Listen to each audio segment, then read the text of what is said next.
Sous une pluie battante, proche de l'embarcadère, du côté de la Grave, une cinquantaine d'habitants et de commerçants du collectif du Chambon s'activent pour construire une route de substitution.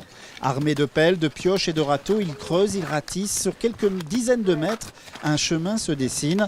L'action est bien sûr symbolique et témoigne de la volonté du collectif à montrer sa présence, comme nous l'indique Sonia Chamou, porte-parole du collectif. Il faut une route, c'est une action symbolique, mais quand on voit l'ardeur qui est déployée aujourd'hui, ça prouve aux différentes annonces, tout ça, qu'on est vigilant.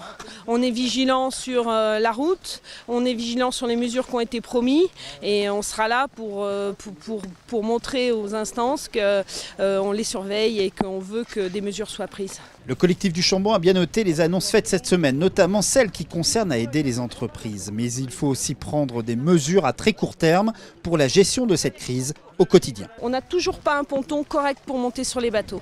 Aujourd'hui, il pleut, on n'a pas un abri, on n'a pas de bus, on n'a pas de navette de part et d'autre du lac. Aujourd'hui, il pleut, on est tous pleins de boue.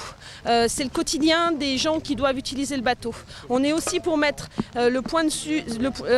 l'accent sur ce point, parce qu'au jour d'aujourd'hui, on nous a dit « Oh, on vous a tout donné, l'internat aux enfants, les cartes pour le Fréjus, regardez !» Aujourd'hui, vous allez voir les gens qui débarquent des bateaux, ils sont pleins de boue. Il faut aussi que là, il y ait des choses qui bougent pour le quotidien des gens. Pas seulement des grandes mesures, mais des toutes petites mesures. Et un transport touristique sur le lac. Un transport touristique pour les cyclistes, pour les gens qui arrivent par les transports en commun, des services de bus, des services à la personne. Des petites mesures qui, à ce jour, n'ont toujours pas été prises. Des mesures qui rendraient le quotidien des habitants de cette région plus acceptable, après 2 mois déjà de fermeture du tunnel du Chambon.